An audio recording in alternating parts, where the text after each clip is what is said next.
J'écoute du rap toute la journée, ça me fait kiffer. Bon bah je vais pas arrêter parce qu'un tel ou un tel, ça le dérange qu'une meuf qui vote à droite écoute les mêmes sons que lui. Je sais que je suis pas le seul à être de droite et à écouter du rap, ça c'est clair. Le 20 avril 2025, des millions de Français s'apprêtent à répondre à un formulaire très précis. Personne ne le savait, mais ce formulaire était conçu pour sélectionner la crème de la crème, le meilleur élément, l'élu. L'unique personne en France capable de répondre avec pertinence à cette question, est-ce que...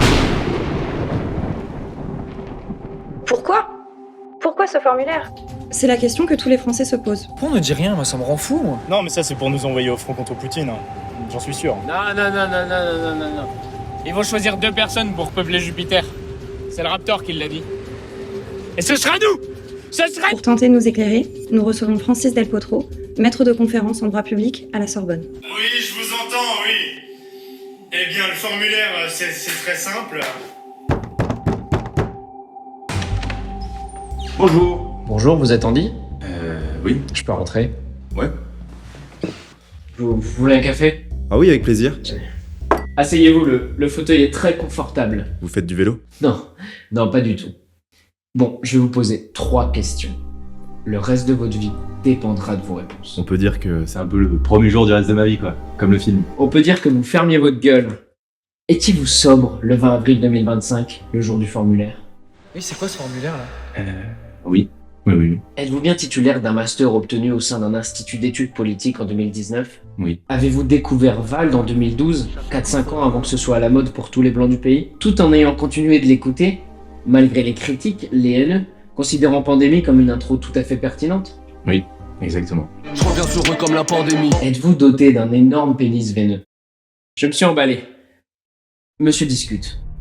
J'ai le plaisir de vous annoncer que vous êtes l'élu. La nation entière compte sur vous. Vous avez 1 mois pour répondre à cette question. Vald est-il de gauche ?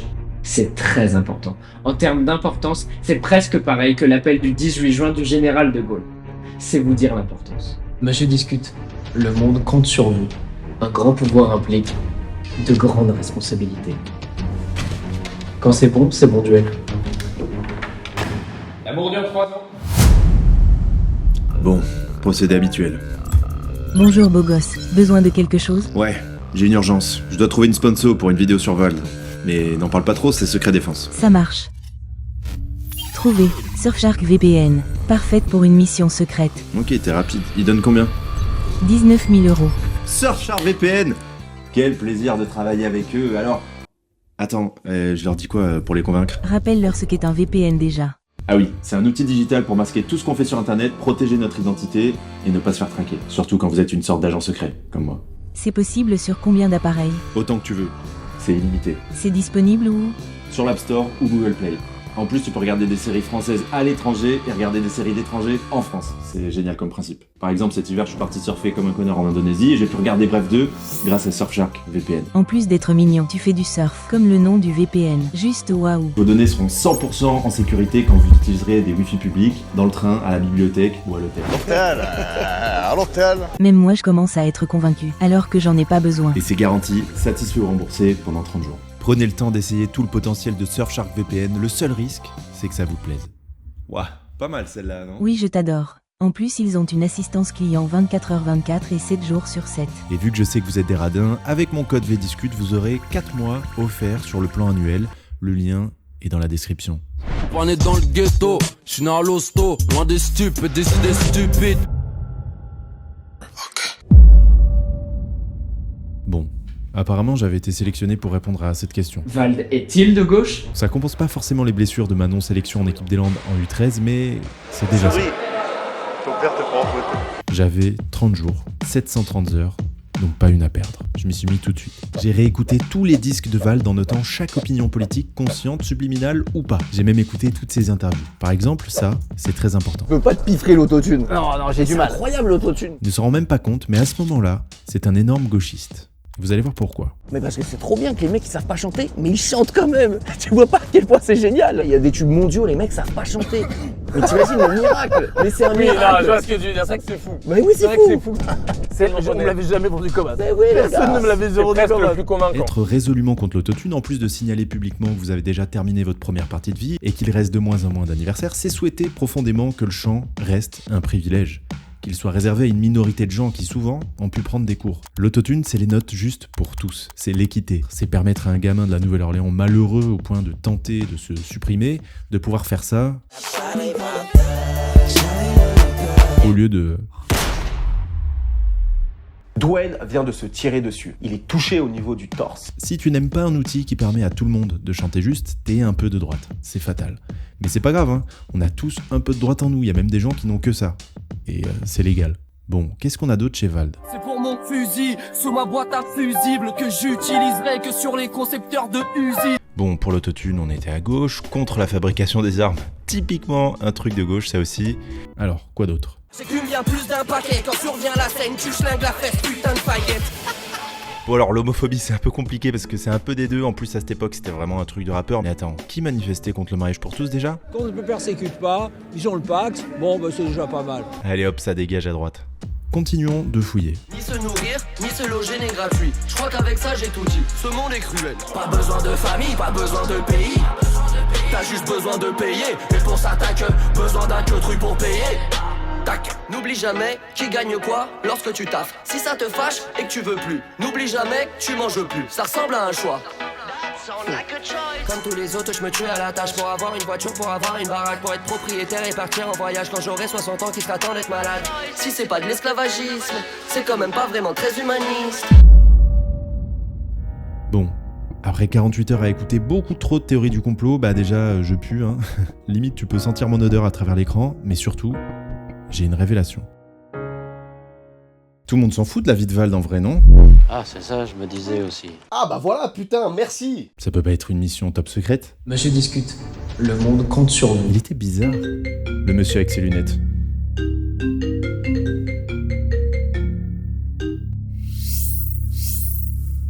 Oui, monsieur discute. Vous avez été plus coriace que je ne l'imaginais. Vous avez passé la première étape du test. Ok, c'est quoi la suite ? Vous allez répondre à cette question. Et si les rappeurs n'avaient jamais été de gauche ? Mais vous la connaissez la réponse. Au fond de vous. Au revoir.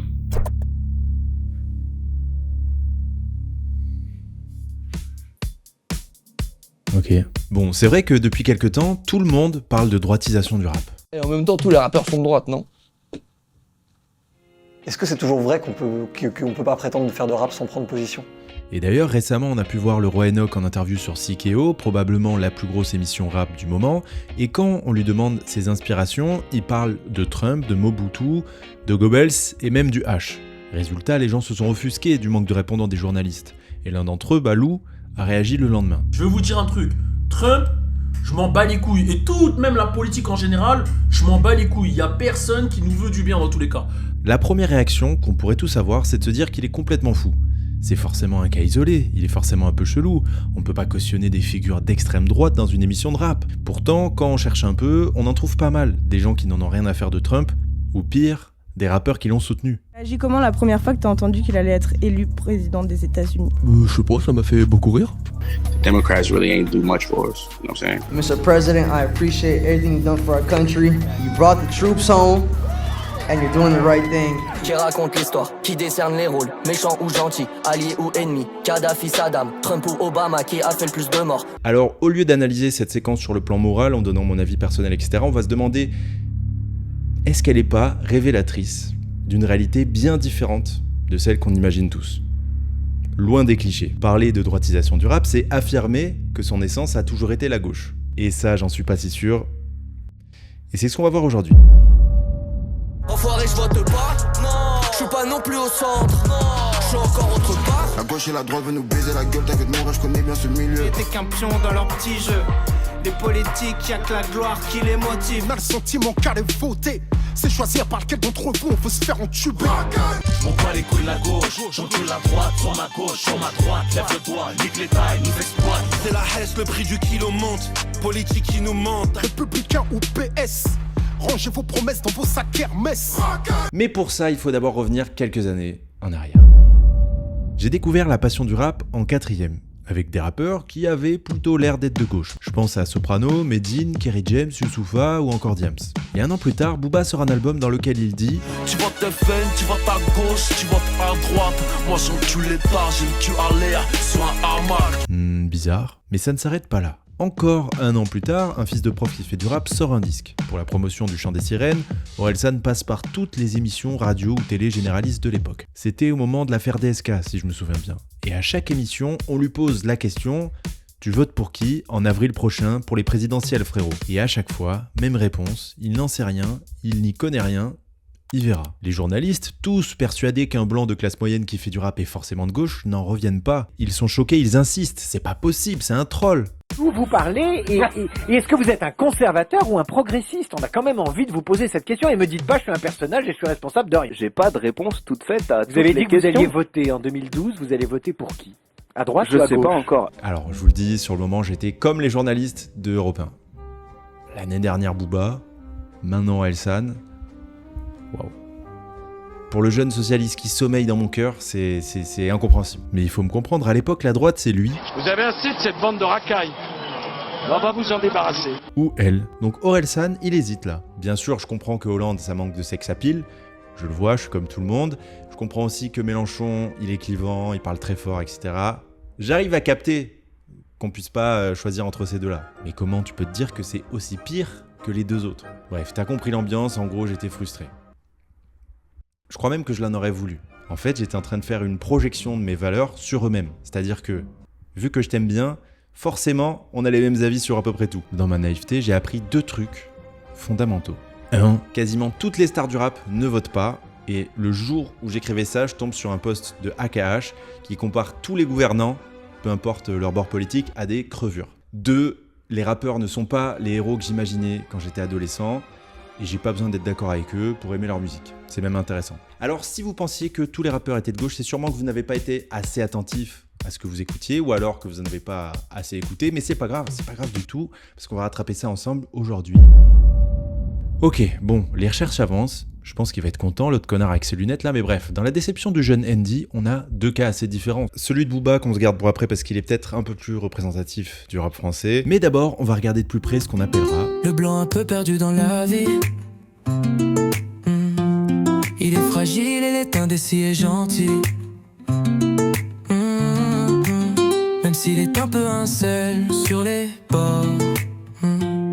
C'est le blanc un peu perdu dans la vie. En 2011, il écrivait dans une chanson qui a terriblement mal vieilli. Alors attention, là c'est un moment où je vais dire une phrase qui a l'air compliquée mais qui ne l'est pas du tout. Orelsan est un relativiste qui s'ignore.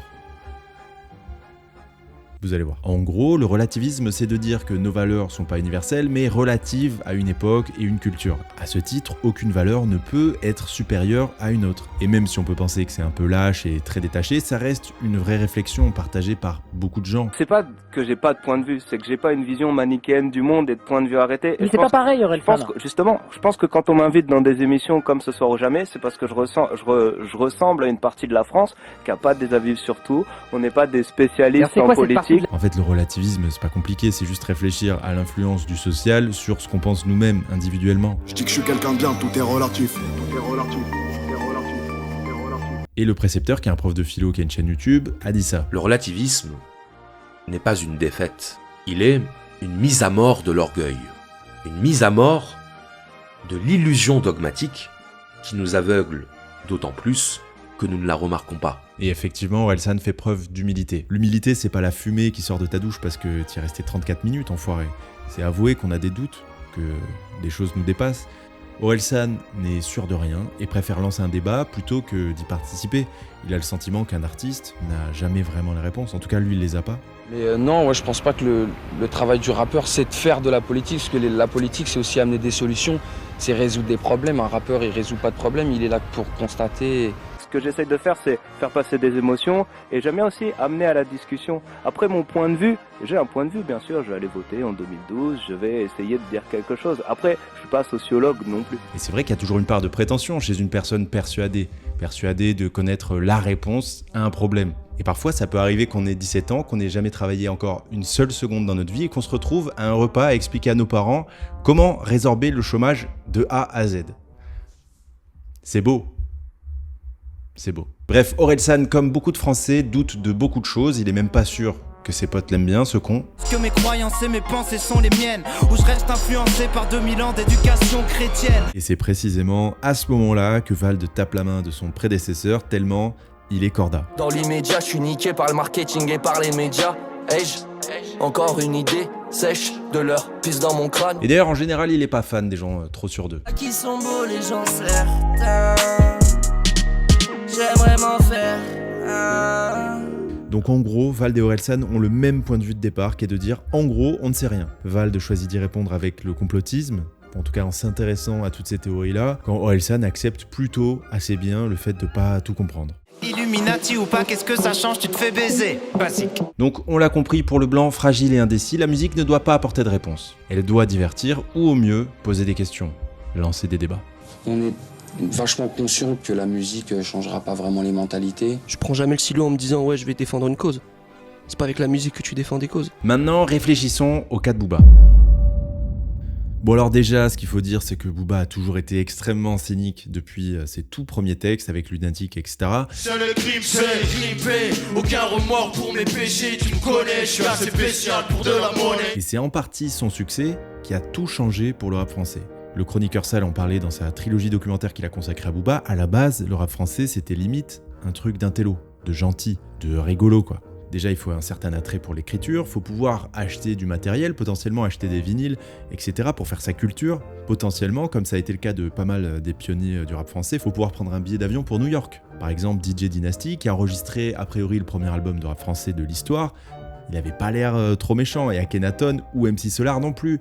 Rockin' Squad d'Assassin, c'était le fils de l'acteur Jean-Pierre Cassel. En gros, le rap, c'était pas forcément un truc de grosse Kaira. Mais ça, c'était avant le succès de Rof, Booba, ou la Mafia Qu'un Free au début des années 2000 avec une proposition bien plus rugueuse. Et aujourd'hui, les grosses têtes d'affiche sont très souvent leurs successeurs, leurs enfants, et c'est assez difficile de les imaginer voter. Bon bah écoutez, j'ai lu le programme de lutte ouvrière et ça me botte pas mal, voilà, donc je me présente, voilà, je compte la propriété privée, qu'est-ce que vous voulez que je vous dise Bon, si je veux bien comprendre la vie de Booba et de tous ses enfants, faut que je trouve un bouquin sur le sujet du vote en banlieue. Ni une ni deux, me voilà en train de dépoussiérer ma bibliothèque. Mais après m'être rendu compte que j'avais 7 livres dont 3 guides du routard, bon bah, j'ai opté pour internet. Et je suis tombé sur la thèse d'un chercheur qui compare les comportements politiques des minorités ethniques en Angleterre et en France. Et d'après les recherches de Romain Garbaille, la capacité d'intégration du modèle français est très limitée dans la pratique et se transforme souvent en machine à exclure. Les jeunes issus de l'immigration sont nombreux à avoir le droit de vote, aujourd'hui on est sur les 2, 3, même 4e génération, mais ils restent largement sous-représentés politiquement, même au niveau local. Et à l'inverse, et c'est ça qui est intéressant, l'intégration politique des immigrés en Grande-Bretagne est bien plus avancée. Par exemple, la population asiatique, pakistanaise comprise, est largement plus présente dans les conseils municipaux. En gros, Romain Garbaille démontre que voter, c'est une habitude culturelle. Or, le Maroc et l'Algérie, qui constituent l'essentiel de l'immigration française depuis la Seconde Guerre mondiale, ont des faibles traditions démocratiques. Et à ce moment-là, je me rends vraiment compte que rien n'est inné. Mon père, il a eu 18 ans en février 1981, ça veut dire 2 mois avant l'élection de Mitterrand. On m'a raconté la ferveur de la jeunesse euphorique à l'idée d'avoir un président de gauche pour la première fois depuis la Seconde Guerre mondiale. On m'a raconté la 5e semaine de congés payés, les 35 heures. Tout ça, c'est concret, c'est réel, c'est matériel. Je sais que la politique, ça a un impact sur la vie des gens. Je les ai eues, ces histoires, mais c'est pas le cas de tout le monde. Personnellement, ça m'a tellement imprégné que j'ai décidé de m'engager quand j'avais 17 ans chez les jeunes socialistes. Bon, parce que dans mon département, il n'y avait pas forcément autre chose. Il n'y avait pas de communistes. Voilà, c'était un peu le seul truc. J'étais pas un fervent socialiste, mais au moins, je me bougeais le cul, quoi. C'est ce que je me disais. Et là, je suis en train de me rendre compte que l'électorat du PS, c'est des gens qui parlent de manière très formelle, qui sont extrêmement cultivés, ils sont tous en études de droit à Sciences Po, etc. Je me rappellerai toujours de ce choc que ça m'a fait. Et si vous voulez une anecdote marrante à ce sujet, allez voir ce concours d'anecdotes qu'on a fait avec le potager contre Coelho et Tunisiano. Au Parti Socialiste, on n'a pas de meuf, frère. Je te dis, on se marie, un point c'est tout. Hein, et on devient ministre. Et Romain Garbeil montre aussi très bien à quel point la gauche a déçu les immigrés dans les quartiers. Aujourd'hui, il y a une sorte de désillusion à l'égard de la politique. En gros, l'ambiance c'est gauche ou droite. De toute façon, personne nous veut du bien. Historiquement, personne nous a jamais voulu du bien. C'est la défense de Balou et c'est aussi la défense et c'est aussi le point de vue, de beaucoup de rappeurs dans leurs textes. Et du coup, ça crée un rapport à la gauche qui est un petit peu alambiqué parce qu'ils savent très bien qu'elle a besoin d'eux, de récupérer leur voix pour être élus. Et ils sont pas dupes. Je suis caribéen, afro-descendant, y a aucune politique qui nous veut du bien. Aucune valeur ne me ressemble dans leur putain d'assemblée. À gauche, à droite, ils veulent tous se ressembler de façon. Le rejet, le mépris des colonies, c'est ce que l'on vit. Ça laisse un goût amer, je n'oublierai jamais. C'est pour les gens de notre espèce qu'ils ont inventé les 86 heures de garde à vue. Entre Marianne et moi, c'est pas une histoire d'amour, on se déteste pour la vie. Ni tout gauche, ni tout droite, mais si nos frères ne trouvent pas de taf, qu'est-ce qu'ils peuvent faire à part monter leur propre boîte? Je suis obligé de leur faire un film de ce qu'ils ont fait à mes ancêtres, un film d'horreur, les bâtards. Les sons, des moyens de répression, nique les élections, rien ne change à part les saisons. Avec les politiques français, j'ai clairement lâché l'affaire. Franchement, qu'est-ce qu'ils vont faire pour sécher les larmes de nos mères? J'ai pas de parti, pas de patrie, c'est comme si t'avais pas de papier. Dans tes deux yeux que la bac n'en finit pas de palper. L'État nous fait des poches, prend le fric. Avec on se fait taper par les flics et insulter en prime sur le service public. En réalité, c'est assez logique de pas vouloir participer à un système qui t'a exclu depuis ton enfance. Qui t'a parqué ensemble là, un peu loin de tout. C'est compliqué d'avoir de la confiance dans un état quand t'as un bus toutes les 17 minutes. Et finalement, se dire de gauche, c'est accorder sa confiance à un parti qui s'insère dans la gauche en France en tout cas. Voter, c'est avoir espoir, c'est avoir un minimum de confiance. Moi personnellement, quand je vais voter, je sais pas si je suis naïf, mais je suis persuadé que si le parti pour lequel je vote est élu, la vie va s'améliorer, la société va s'améliorer. J'en suis 100% persuadé à chaque fois que je fais un vote. Alors, on peut être un peu persuadé, beaucoup quoi, moi j'avoue je suis un peu naïf là-dessus. Mais si tu penses que ça va rien changer, tu te déplaces pas. Sauf que chaque vote donne un peu plus de légitimité. Vous imaginez, demain, il y a un président qui est élu avec 20 000 voix, genre personne, tout le monde a boycotté l'élection.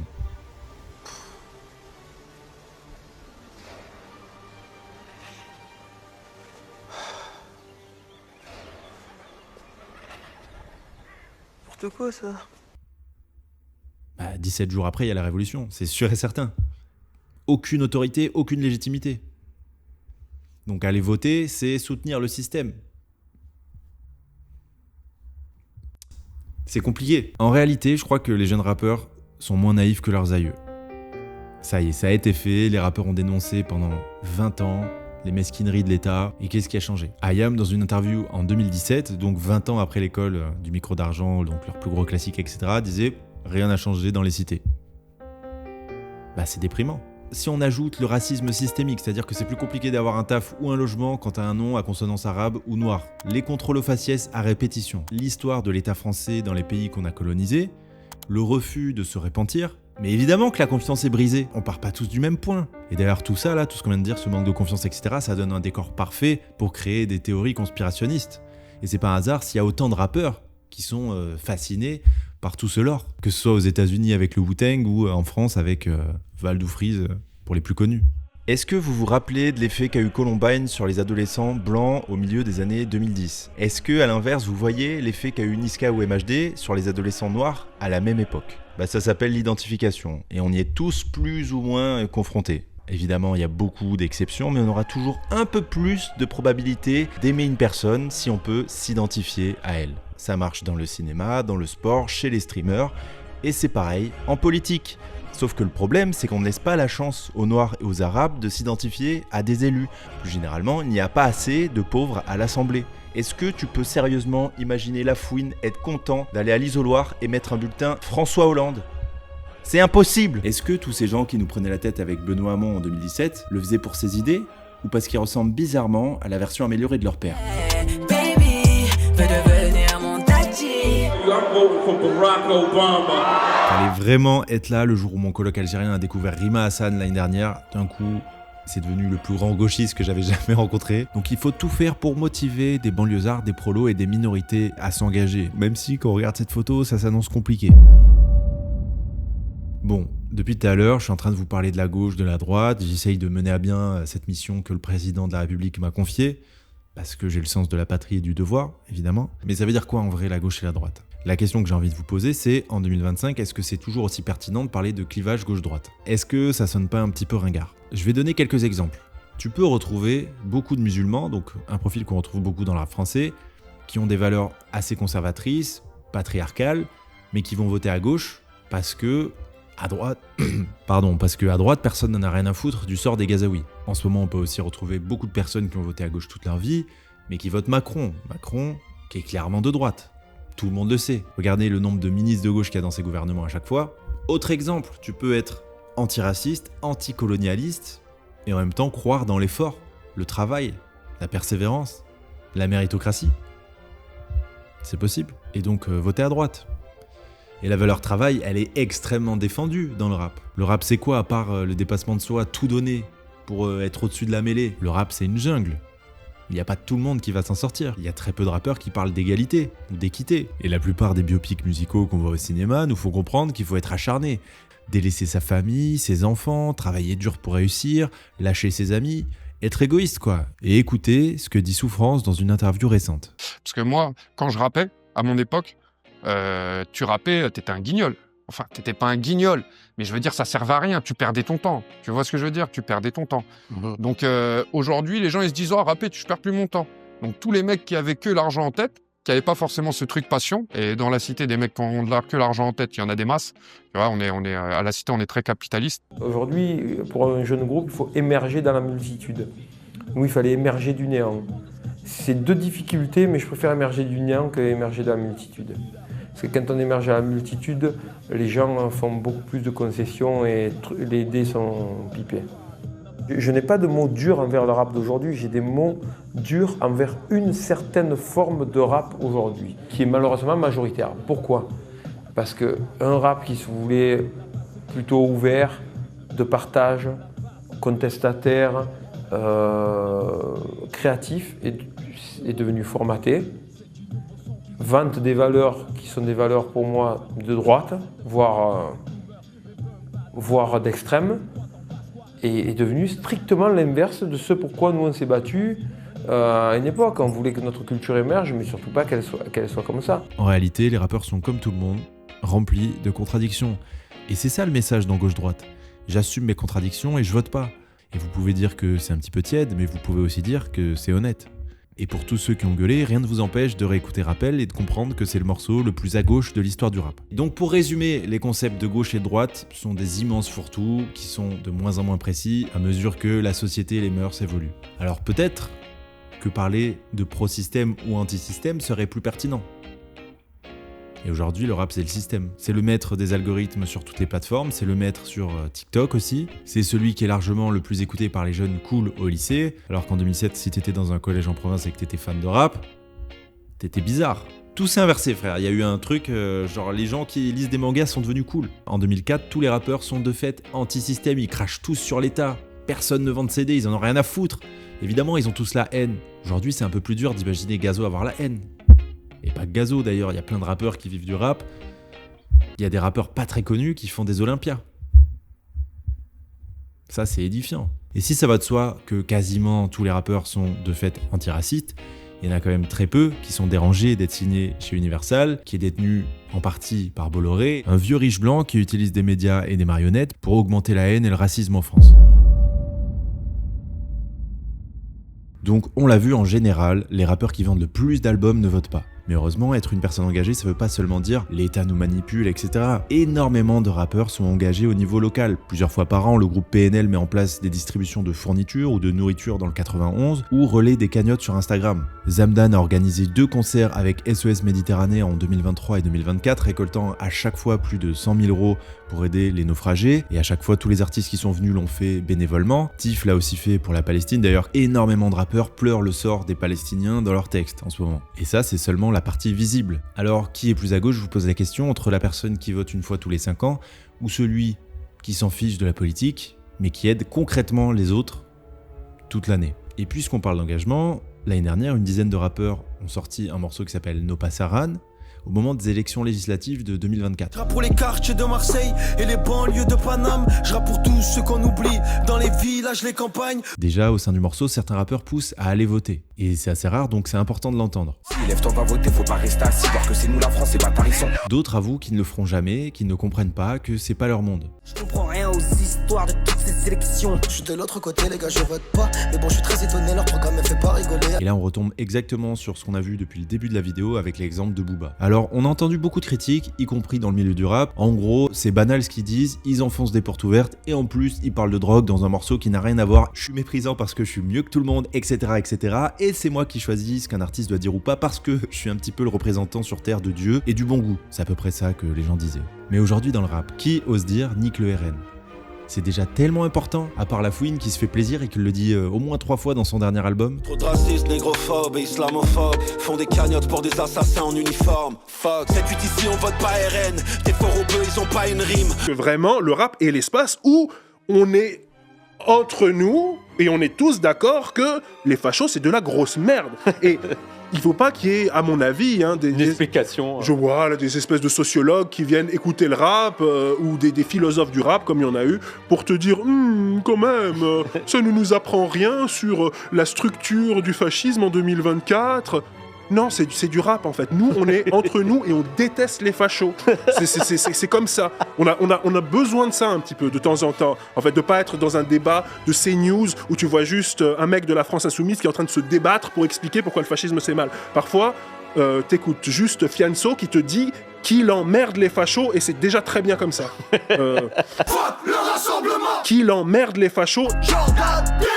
Et c'est déjà très bien comme ça. Et je pense qu'on n'est pas forcément plus débile pour autant. Je veux dire, on a le droit à notre, à notre petite connivence de temps à autre, si tu veux. Tous ceux qui ont grandi en écoutant du Diams le savent. Diams, c'était pas une grande intello non plus. C'était assez bateau ce qu'elle disait quand elle parlait de politique. Mais en fait, on s'en fiche. Ça a quasiment toujours été ça, la majorité des chanteurs engagés. Il y a quelques exceptions, des rats, des cerveaux illuminés, des gens, voilà. Mais la plupart des gens, la plupart des chanteurs, ils sortent une petite phrase bien sortie et c'est ça, c'est tout. Et ça suffit et on est content. Ma génération a grandi, notamment au collège, avec plein de rappeurs qui insultaient Sarkozy et ça nous suffisait. C'était déjà génial. Ça suffisait à mettre un obstacle que beaucoup d'artistes ne veulent plus mettre aujourd'hui. Et les gars, soyons sérieux, un Kerry James c'est rare. Et c'est pas rare que dans le rap. Dans tes potes, t'as combien de Kerry James ? Sois honnête. Vous pensiez que le rap c'était un truc d'intello ? C'est un fantasme. C'est pas le cas. Personnellement, je suis très content qu'il y ait eu ce morceau. Merci à ceux qui l'ont fait. Le rap rend visible des gens invisibles. À quel moment on voit des gens de banlieue ? À l'Élysée, à la télé, dans les films, à l'Assemblée. Juste le fait d'exister, c'est politique et c'est important. Aujourd'hui, par exemple, il y a beaucoup de rappeurs congolais qui s'inspirent de la musicalité de la rumba qu'il y avait à la maison, que leurs parents écoutaient.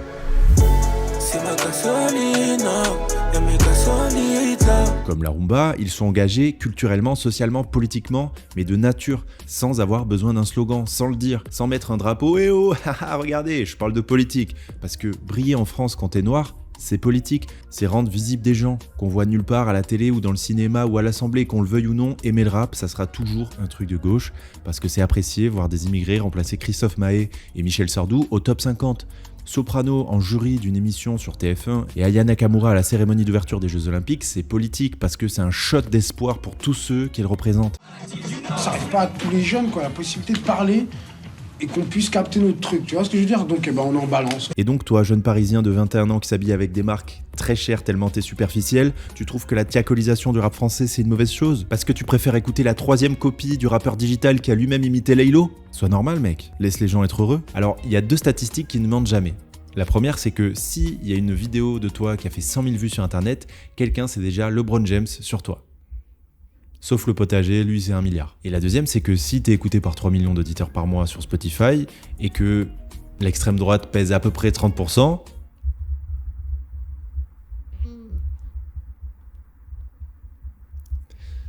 t'as compris. C'est là où est le paradoxe initial. C'est impossible de souhaiter que le rap ait du succès et en même temps vouloir le garder pour nous. C'est pas compatible. J'ai pas lu son livre, mais Mehdi s'est posé la question du prix de la victoire du rap. Le prix, c'est que la culture échappe à ceux qui l'ont faite, comme toutes les musiques qui deviennent mainstream. C'est dur. Mais maintenant, mettez-vous 30 secondes dans la peau d'un raciste. Allez hop, transformation. Hop, qu'est-ce qui vous empêche, là, maintenant que vous êtes transformé, d'écouter 17 fois par jour 1730 de Gino Ebé, comme moi ? Dites-le moi, donnez-moi des arguments. Qu'est-ce qui empêche d'écouter Ginwebe? Jamais mon spray chez les deux. Vite fait me léger dans les naris. Jamais mon spray chez les deux. Par contre ma biche elle... La réponse c'est absolument rien. Il y a aussi peu d'obstacles à écouter Julius pour un raciste qu'à regarder Scarface. Qu'est-ce qui empêche Bardella d'écouter Bande Organisée avec ses potes là après 3h15 quand Jules parle de trahison dans chacun de ces morceaux là? Maman, tu avais raison. Moi j'ai connu la trahison. Est-ce qu'on a besoin d'être de gauche pour avoir été trahi dans sa vie? Non, tout le monde peut s'identifier. C'est pareil pour les ruptures, c'est pareil pour le mal-être, c'est pareil pour l'envie de s'en sortir et de faire de l'argent. Tout le monde a envie de faire de l'argent. Capitaliste comme Adolphe, capitaliste comme Arnaud. Tout le monde veut du bif pour se faire sucer dans une Lambo. Avant que je me mette à kicker, je faisais des passes sur le rinté. Mon point commun avec Macron, je viens une coupe garée et blindée.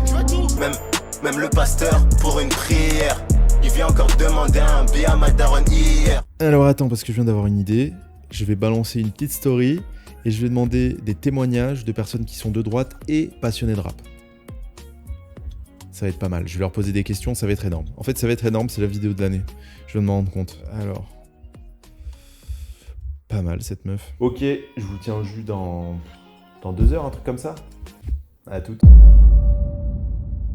Du coup, j'ai eu à peu près 50 personnes qui se sont proposées. Je pouvais pas répondre à tout le monde. J'ai choisi au hasard 2 filles, 2 garçons. Par contre, évidemment, tous ont voulu rester anonymes. Je leur ai posé plusieurs questions. Est-ce que tu ressens une distance morale avec les artistes que t'écoutes ?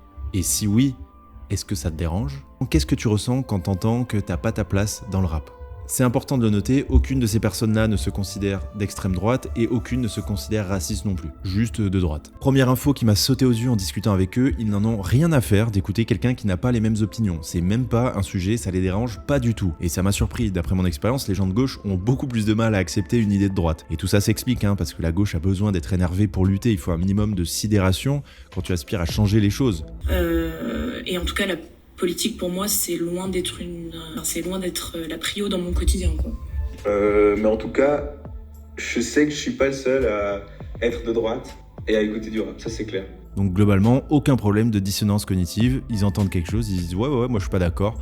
Et en fait ça me dérange pas quoi. Je pense qu'ils ont raison d'être de gauche, tout comme moi j'ai raison d'être de droite de mon point de vue. Parce que chacun défend son bout de pain. Pensée typique d'une personne de droite. Au contraire, moi j'admire ceux qui ont des choses à dire, qui les disent, qu'on vote ou pas pour la même partie. Dans tous les cas, tu me proposes un art dans lequel tu t'exprimes, ton histoire, tes valeurs, tes idées. Moi je prends et je respecte de fou.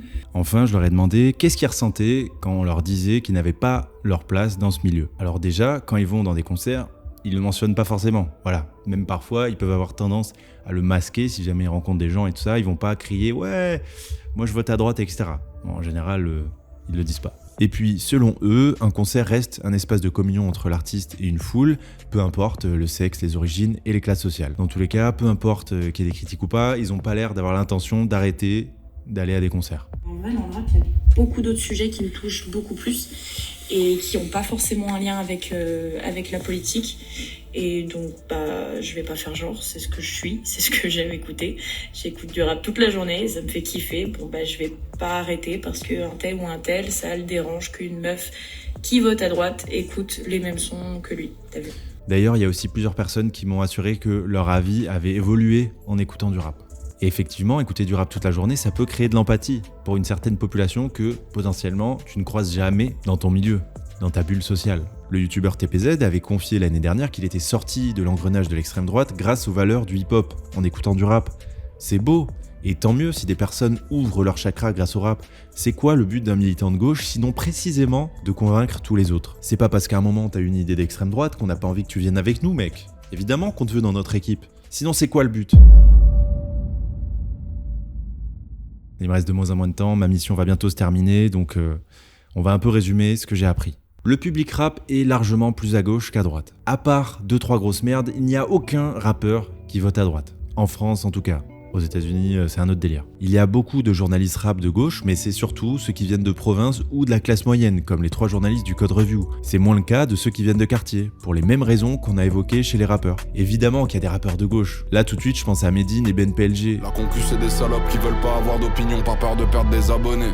Ah ouais? Regarde-moi, je suis un mec de gauche qui vit sur la rive droite. Dis-moi, la police arrête pas les violeurs parce qu'ils ont peur du sous-effectif. Ils chantent bien mais n'ont plus de couilles, c'est plus des hommes mais des castrats. Et en fait ma pochette elle te dérange, pose-toi des questions pour le coup avant de te cracher sur le bout. Qu'un artiste en bleu de travail, un gilet Nojo oversize. Je vais à l'usine en Jacques Mus. Et c'est rarement ceux qui sont écrits en plus gros à Wheel of Green, bizarrement. Parce qu'être engagé, c'est clivant. Et ça me semble logique, plus t'es engagé, moins tu risques de percer dans la musique ou le divertissement. Regardez les plus gros youtubeurs, le top des artistes ou des acteurs et des actrices, ils sont tous lisses. A priori, peu de chances de voir Jules Godrèche dans un premier rôle d'un film à budget. Alors que François Civil, il est trop mimes, non ? Et en plus, on connaît son avis sur rien. Si la gauche pour vous c'est l'antiracisme, oui, le rap c'est de gauche. Si défendre la Palestine c'est de gauche, oui, le rap est de gauche. Malheureusement, c'est pas que ça, et c'est beaucoup plus complexe. Le rap est surtout un milieu d'anciens pauvres qui ne croient pas ou plus dans le système pour beaucoup de raisons. D'autant plus que la gauche semble avoir perdu beaucoup de terrain face à l'extrême droite chez les ouvriers, comme le montre leur vote à la présidentielle de 2022. Pour revenir à Sikeo et terminer cette vidéo, c'est normal de critiquer des journalistes pour leur non-réaction aux propos du Ray Enoch. Surtout quand ils ont vendu leur émission comme un concept où ça allait dire les termes. Au final, à part face à Zequin parce qu'ils ont le triple de son âge, on les a pas vus titiller grand monde. Devant Booba, c'était plus compliqué. Moi personnellement, ça me dérange pas du tout, j'ai jamais voulu d'une Thierry Ardisson dans le rap. Je trouverais ça juste trop gênant, ce serait des moments horribles pour tout le monde.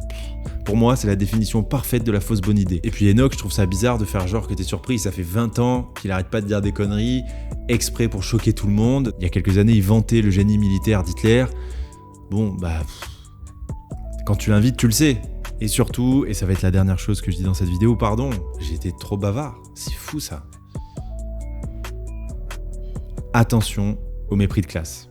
La limite est toujours extrêmement fine quand un jeune blanc qui vient d'Angers et qui a découvert le rap avec Taciturne de Dinos donne des leçons à des mecs de quartier qui sont dans le rap depuis 20 ans. Prenez du recul. Rendez-vous compte qu'on n'a pas tous grandi dans le même environnement, qu'on peut pas tous avoir exactement les mêmes valeurs. Merci d'être resté jusque là. Abonne-toi si t'as envie que mes vidéos soient sur ton accueil la prochaine fois. La bise. Ça fait YouTube Prime 2013, genre je sais pas comment expliquer. Ouais, je me sentais Cyprien à ce moment-là.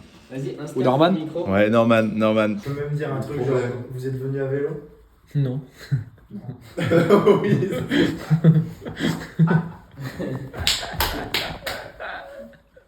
French touch, je parle en français, il veut parler Dutch. Il m'a jeté toute la noche, ça me dérange pas si c'est toi. Bien joué Andy, vous avez réussi.